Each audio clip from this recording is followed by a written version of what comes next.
My name is Alina Park, 27 years old. The champagne bottle on my coffee table was sweating under the lamplight, like it already knew the evening was going to be wasted. I'd tucked the reservation and printout beneath the velvet jewelry box, the way you hide a love letter under a stone as if weight could keep anything from blowing away. At 4:12 p.m., I texted Jason. Can't wait for tonight. Pick you up at 7. He replied 3 dots, then, tonight? What's tonight? The kind of question that empties a room. Our anniversary, I wrote. I made reservations a month ago. Same place as our first date. Another bubble. Oh, crap. I already told the guys I'd be out. Ben's early birthday pregame and the club. Can we do Sunday instead? Ben's birthday is in 2 weeks. I know because Jason complained about the restaurant Ben's girlfriend chose. Too noisy. Can't hear yourself think. And I remember what people say when I love them. Can you reschedule? I asked, and watched the seconds stack. Babe, I committed. I even bought a new shirt for it, he wrote, as if thread count could count as devotion. Sunday is the same thing.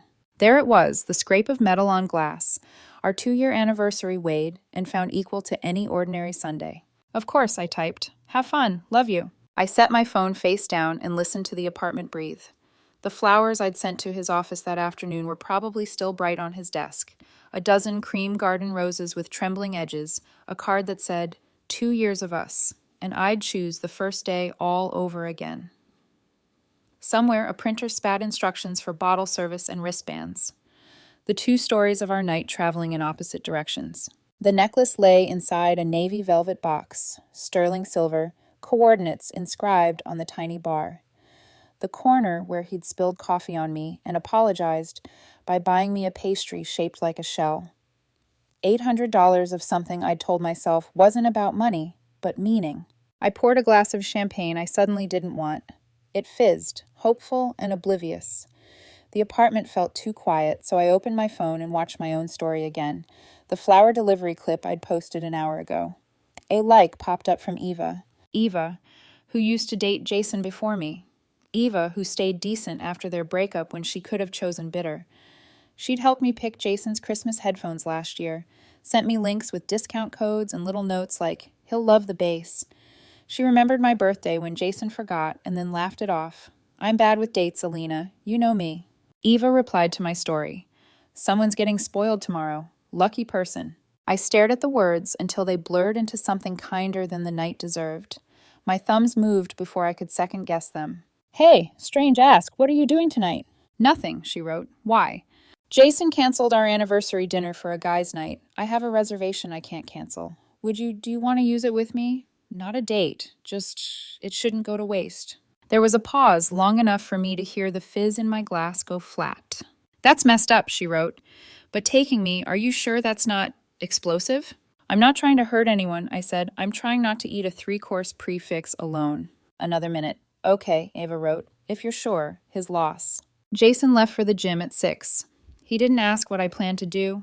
The assumption that I'd wait for Sunday sat between us like a polite ghost. When the door clicked shut, I took a breath and got ready the way you prepare for a test you never wanted to take. Steady, deliberate, pretending this was exactly what I wanted. At 7:55, I picked Eva up. She wore a simple black dress and a shy smile that looked like it belonged to a better evening. When she slid into the passenger seat, she said, I'm only here as your friend. I don't want to be a storyline. Me neither, I said, but I'm tired of being background music. The restaurant glowed like a jewelry box. Amber light, the hum of conversations you can't quite hear.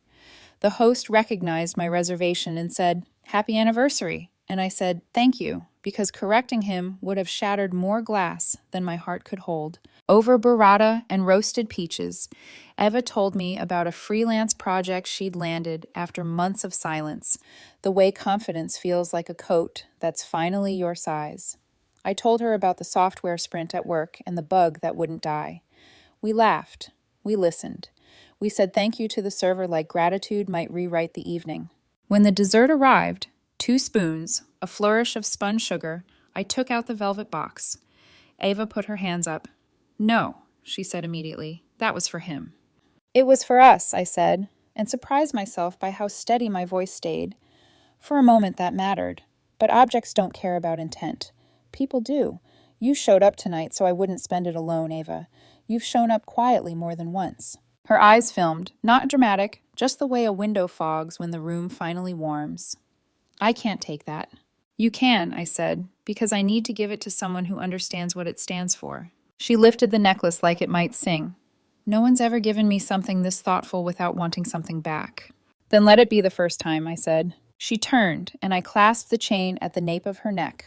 The silver bar settled against her collarbone like a line drawn gently under a sentence that mattered. Eva took a photo near the entrance. Soft restaurant light, the coordinates catching a tiny star. She uploaded it with a caption. Sometimes the kindest gifts come from unexpected places. Thank you for seeing me. Her account isn't huge, but her followers adore sincerity. Within an hour, her post was humming. Hundreds of likes, comments like, "This is so pure," and "restoring my faith in people." I drove her home at 10:45. On the sidewalk, she touched the pendant and said, "For the record, I told Jason you were the best thing that ever happened to him when you started dating." He laughed and said, "I know. I hope he still knows." "Maybe he just forgot what knowing requires," I said. Inside my apartment, the champagne had surrendered to the room's warmth. I sat on the floor and leaned my head against the couch. My phone lit the ceiling with a soft blue doubt. For 3 slow minutes, I let myself believe the night could end here, quiet and survivable. At 3:47 a.m., my phone began to rattle across the table. 31 missed calls, a wall of texts. WTF is this? Why is Eva wearing a necklace you bought? Answer your phone. You gave my anniversary gift to my EX? Everyone is seeing this. Fix it now. Between the messages, a video from Jason's friend tagged him at the club. Blue strobes, a bottle sparkler, his grin wide and unbothered. Another story showed his new shirt unbuttoned too far. Boys' night, the caption read, with a flame emoji. A final text from Jason landed like a door kicked in. We need to talk first thing. Don't make this worse. I stared at the screen until my reflection lost its edges. Somewhere in the notifications, buried between indignation and demand, was the one truth I could hold without it cutting me to ribbons. Kindness offered, in the right direction, never needs defending. I turned my phone face down, and in the quiet, I heard the necklace in my mind, the coordinates of a memory finding their way to a new map. Outside, a siren passed, and the world moved on without asking me for permission. Morning would come either way, and with it, consequences. Morning arrived like a verdict, too bright, too loud, already decided.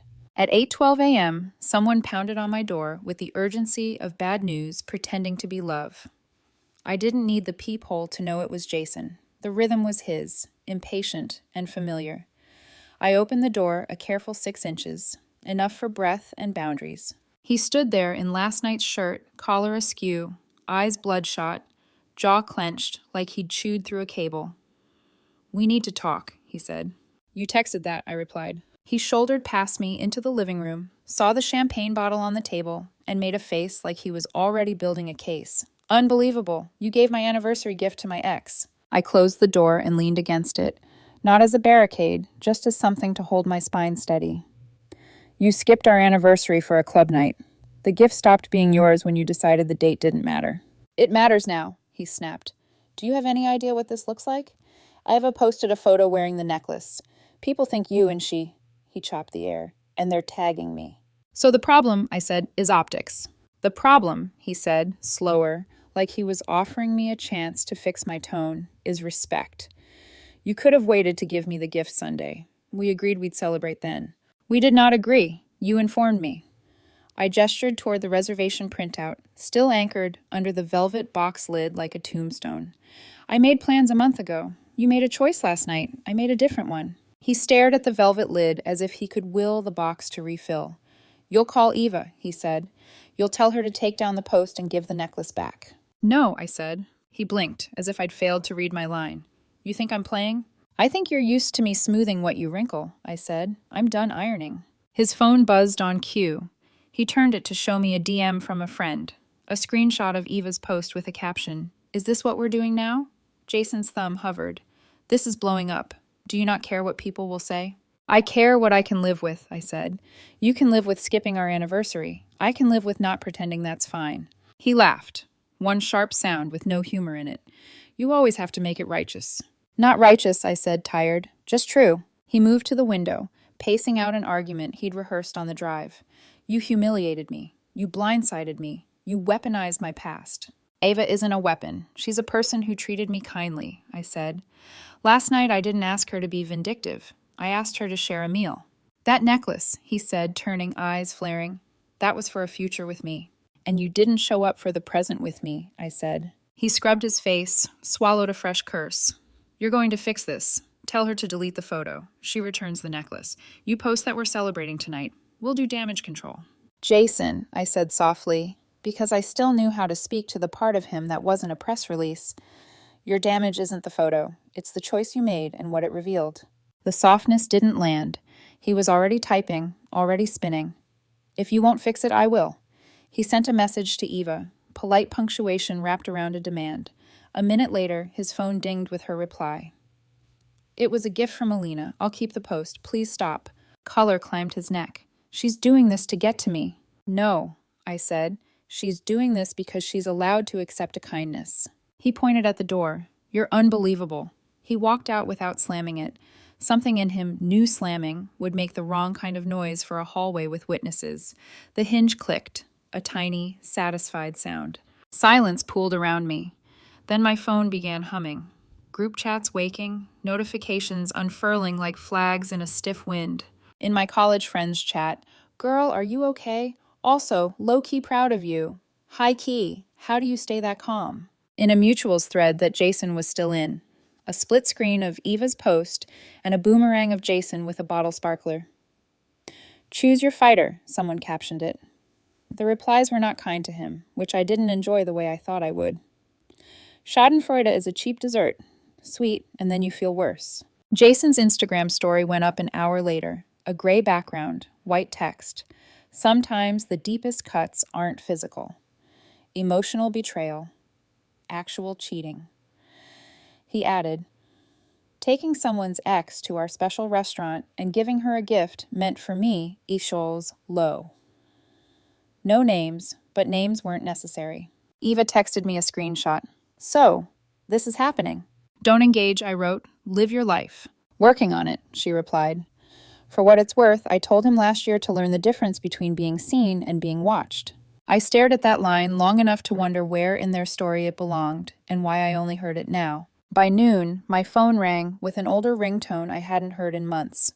Jason's mother, the contact read, because I hadn't learned to rename people after I learned to draw boundaries. Alina, dear, she began, an attempt at warmth that felt like putting a coat over a siren. I saw something online. I wanted to hear your side. My side, I said, is that our anniversary mattered to me and didn't to him. A pause. I'm sure he didn't mean it the way it looked. He's young. He gets swept up. So do ambulances, I said before I could file the edge off the words. They still have to stop at red lights. I understand you're hurt, she said, though her tone suggested she understood I was making trouble. But the photo with Eva, could you have anticipated how messy that would be? For the family's sake, would you consider asking her to remove it? People talk. They do, I said. But this is between Jason and me. I'm not going to ask Eva to erase a kindness to make him more comfortable with a choice he made. A sigh, the sound of a church bench bearing weight. I just don't want this to define him. It won't, I said. He will. After we hung up, I took a walk. The sky had the washed-out look of a day that wanted to be gentle and kept being interrupted. On a corner, a busker played a song so soft the melody felt like a held hand. I let myself breathe like I was not, in fact, a headline, not a caption, not a reply. By mid-afternoon, a dozen strangers had DM'd me, versions of the same thing, either queen behavior, teach these men priorities, or you're petty and cruel, imagine doing this to his EX. I muted most of them. I let a few kind ones in, because kindness can be ballast when a storm is mostly noise. At 1:06 p.m., Jason showed up at my workplace with a brown paper bag and an apology rehearsed in the mirror. He caught me in the lobby between badge swipes. I made you lunch, he said, lifting the bag like a peace flag. Your favorite. I messed up. Let's talk. Our receptionist looked at me the way people look at lit candles, hopeful, cautious about proximity. In the break area, I said, because my boundaries are firm, but not cruel. We sat at a table with a potted fern that someone had named Linda on a sticky note. Jason opened the bag, arranged containers like he was building a hero shot. I've been thinking, he said. I felt cornered. I overreacted. I shouldn't have posted that story. That's good, I said. Deleting it would be better. I will, he said too quickly, if you'll help me craft something we can post together, so people see we're solid. We are not solid, I said. We're honest. He flinched. I get one night wrong and suddenly I'm a villain? You didn't get the night wrong, I said. You graded it. His jaw clicked. You won't even admit that giving Eva the necklace was cruel. It wasn't, I said, gentle because I wasn't trying to win. I was trying not to keep losing myself. It was me refusing to pretend that what mattered to me should wait. He stared at me a long time, then looked at the food he'd cooked. You always have a speech, he muttered. I always have a reason, I said. He pushed the containers toward me. Just eat, he said, weary. I know you didn't have breakfast. I ate. It tasted like a memory of easier days. We didn't say much. He left with the bag like he needed the prop, even if the scene was over. Back at my desk, I opened the reservation email and starred it. Not because I needed proof for anyone else, but because I wanted to remind myself I had planned something that mattered and showed up for it. By evening, the story had evolved without me. Someone I didn't know stitched Eva's photo with Jason's club clip into a tiny thesis about priorities, set it to a melancholy track, added text overlays that turned our private ultraviolet into public neon. The view count ticked like a metronome set too fast. In a fitness forum I sometimes lurked in, a thread popped. Anyone else notice Jason M. always commenting flame emojis on Tessa from Gym's posts?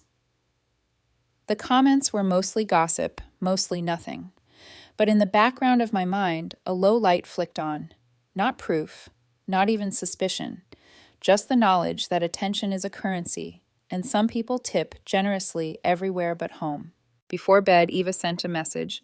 I'll go quiet for a bit. Not deleting, just not feeding it. You okay? I'm learning, I wrote, about what I won't do to make things look better. Proud of you, she replied. P.S. Keep receipts, not for war, for sanity. I smiled at that. Then I set my phone on Do Not Disturb and listened to the apartment's small noises steady into something like peace. Outside, the city practiced its own rituals, sirens and laughter, deliveries and lullabies. Somewhere, people fell in love without a camera on them. Somewhere, someone showed up with a cake on the right night, and no one had to declare it an act of heroism. In the dark, I pictured the necklace catching light against Eva's gray sweater, silver line underlining a truth. The people who stay are the ones who know what to hold and when to let go. Tomorrow would bring more noise. Tonight, I chose the quieter kind of courage, the kind that doesn't trend, the kind that keeps you whole. By Monday morning, the internet had already built its own mythology around our story. Some called it the anniversary swap. Others called me the savage girlfriend who gave his ex the necklace. And then there were the think pieces, strangers writing paragraphs about loyalty and betrayal as if hashtags could explain human behavior. I didn't answer most of them, but I kept the notifications because every buzz reminded me that silence was also a choice. At 9:00 a.m., Eva texted me. Jason just offered me $500 to delete my post. I stared at the message for a full minute before replying. What did you say? She sent a screenshot. Jason's message read, It belongs to me anyway. Delete the picture, give back the necklace, and we'll be done. Iva's response was calm but sharp. It was a gift, and gifts don't come with contracts. Please stop contacting me. 5 minutes later, Jason doubled his offer, then tripled it. Iva ended with, It's not for sale at any price. I could practically hear the crack in his pride from across the city. By lunchtime, a mid-tier TikToker had found the screenshots and turned our situation into a mini documentary called Girl Skips Anniversary, Loses Necklace, Loses Face. The video used Eva's post, Jason's story, and even an old clip of me laughing during a work vlog. The creator said, See that smile? That's the look of someone who's finally done carrying the weight of other people's excuses. It hit 1 million views by dinner. Jason's reaction came fast. He made a new post. Social media isn't real life. Some people just love drama. But then, someone commented with his gym check-in tagged with another woman's account. Tessa. The same Tessa his friends used to joke about in the group chat. My stomach tightened. I hadn't wanted to believe the late-night texts or the she's just a friend explanations. But the evidence was right there, time-stamped and casual. That night, Jason's mask finally cracked. At 11:47 p.m., I got a new text from an unknown number. You think you won? Wait until everyone sees who you really are. Another one followed. Enjoy being the villain, Alina. You and Eva deserve each other. Then a third, a screenshot of a fake account. Truth about Alina, already posting edited photos of me with captions like attention seeker, liar, emotionally manipulative. The bio read, just facts, no hate. I knew that tone. It was Jason's, dressed up as public service. I took screenshots of everything, sent them to Eva. She replied instantly, he's spiraling. Document it all. Don't engage. I followed her advice. By morning, the fake account had vanished, but not before someone caught him liking one of his own old photos from it. Proof enough for the gossip pages to tear him apart. Comments flooded in. Classic projection. He forgot the anniversary and made a burner? Yikes. Protect Alina at all costs. It should have felt like justice. It didn't. Justice is clean. This felt sticky. Too many strangers holding pieces of something they didn't understand. At noon, Derek from work stopped by my desk holding 2 coffees. You're trending, he said gently, like he was telling me about a diagnosis. I sighed. Tell me it's at least for something good. He grinned. Mostly. People are rooting for you, and calling Jason Mr. Forget-Me-Not. I almost laughed. Almost. Do they realize these are real people? Some do, he said, but they're also seeing what happens when someone stands up for themselves. That counts. That evening, Eva called. Her voice was calm, but underneath it was the kind of tired that lives in the bones. He's still trying to control the story, she said. He called my mom, said he was worried about me being manipulated by you. I pinched the bridge of my nose. Manipulated into dinner? She gave a small, humorless laugh. He can't stand not being the hero. Silence stretched between us for a beat too long. Then Eva added quietly, Alina, I didn't tell you something. My chest went still. What is it? When we were together, near the end, Jason was messaging someone else, a woman from his gym. He said it was just flirting, but it kept going for months. I broke up with him because I couldn't trust him anymore. The air thickened, heavy and sour. So that's who Tessa is, I murmured. Yeah, I didn't want to bring it up before. It felt like his mess, not yours. But seeing everything he's doing now, I think you deserve to know. I didn't cry. I didn't even feel anger, just an odd sense of symmetry. The truth, folding itself neatly into place. Thank you, I said softly, for telling me now. That night, I drafted a short post, just 3 screenshots. The dinner reservation confirmation. The text where Jason said, tomorrow? What's tomorrow? The flower delivery receipt with his name. No caption. I posted it to my story and muted replies. Within minutes, people connected the dots. Receipts hit harder than rants. She planned it. He forgot it. End of story. She didn't destroy him. He did. For the first time in a week, I didn't feel defensive. I felt finished. Tuesday morning, Jason's account went private. His last post read, taking time off social media to heal, people twist everything. Healing, I thought, was what you did after accountability, not instead of it. I went for a walk, phone tucked away, city air crisp and forgiving. Halfway down the block, I passed a cafe window where Eva sat with her laptop. She looked up, saw me, smiled. Not triumphant, just human. I waved. She gestured to the seat across from her. We didn't talk about Jason. We talked about work, about the weather, about a thrift shop she liked. Normal things that felt revolutionary after weeks of chaos. Before I left, she said quietly, he wanted attention. You gave meaning. And somehow that sentence stayed with me longer than any headline. By the time a month had passed, Jason's version of the story had been told, retold, and dismantled by the same audience he'd tried to persuade. He went on a small podcast to set the record straight, sitting in front of a neon backdrop that read love lessons. He started by calling me controlling, claimed the anniversary dinner had been his idea, and that I'd stolen it to humiliate him publicly. The host interrupted halfway through, puzzled. Wait, you said she planned the dinner to hurt you, but didn't you just admit you forgot the date? Jason froze. His rehearsed sincerity cracked. When the episode aired, the comments shredded him. People clipped the moment he contradicted himself and added laughing emojis. Within a week, the video spread to TikTok and YouTube compilations titled Gaslight Chronicles. His sponsors pulled back. Even his gym friends stopped tagging him. For someone who cared so deeply about perception, invisibility must have felt worse than infamy. Meanwhile, I said nothing. Silence was its own kind of power. One afternoon, Jason's mother called again. Her voice was softer this time, almost fragile. I just wanted to say I understand now. I shouldn't have pressured you. I thought if things looked fine, they'd be fine. Sometimes, I said, the only way for things to get better is for them to fall apart first. She sighed. He's in therapy now. I hope he learned something. I do too. We hung up. I didn't feel victorious, just lighter. A week later, Eva invited me to her friend's art gallery opening downtown. She warned me before I agreed. Victoria might be there. I laughed. You mean Jason? Oh, right, force of habit. I went anyway. I wasn't going to shape my world around someone else's shadow. The gallery was all white walls, low music and soft light bouncing off the frames. I was standing near a painting of a cityscape when the air changed. You can always tell when a ghost walks back into a room. Jason entered with a woman I didn't recognize, his hand on her back, his smile wide but brittle. When his eyes found me, the mask slipped just slightly. He walked over, dragging the woman behind him like an accessory.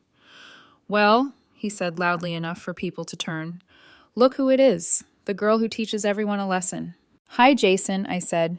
Nice to see you've moved on. I've upgraded, actually, he said, tightening his arm around the woman. She remembers important dates. The woman looked uncomfortable. Maybe we should... In a minute, he cut in. I just want to make sure some people know what they lost. Eva stepped between us, her calm slicing sharper than any insult. Jason, literally no one cares. You're embarrassing yourself. He turned to her, sneering. Says the girl still wearing my necklace. It's not yours, she said evenly. It never was. You just didn't deserve it. The room went quiet. Even the music seemed to pause for effect. Jason's face flushed. You're both pathetic, he spat. Enjoy your 15 minutes. Eva smiled. We will. Yours are over. The woman tugged at Jason's sleeve, whispering something, but he brushed her off. She left on her own. He stood there alone, fury and humiliation twisting his expression. Then he stormed out, leaving silence behind him like a trail of smoke. People began whispering. I caught phrases like, good for her, and he really showed his true colors. Eva and I didn't stay long. On our way out, she said quietly, he needed everyone to watch him win. But maybe the lesson was learning how to lose. Outside, the night was cool and forgiving. We stopped under a streetlight that hummed faintly, golden against the dark. Eva turned the pendant on her necklace, letting it catch the light. I still wear it, she said, not to spite him, but because it reminds me that someone once saw me clearly. I smiled. I'm glad it found the right person. She nodded. You know, I think the universe has a way of giving meaning to misplaced things. I thought about the dinner, the flowers, the heartbreak, all the chaos that had turned into clarity. Somewhere between losing him and keeping myself, I'd found a version of peace that didn't need to be proven to anyone. A week later, Jason texted from a new number. I'm in therapy. I realize I have things to work on. I'm sorry for everything. I didn't reply. Some bridges are meant to stay burned, not rebuilt. Eva and I still see each other sometimes. Coffee, walks, quiet laughter. We're careful, unhurried. What exists between us isn't about revenge or rebound. It's about recognition. She once told me, it's strange, isn't it, how the truth always finds light, even through cracks. And she's right. Jason wanted a story that made him the victim, but consequences don't take sides.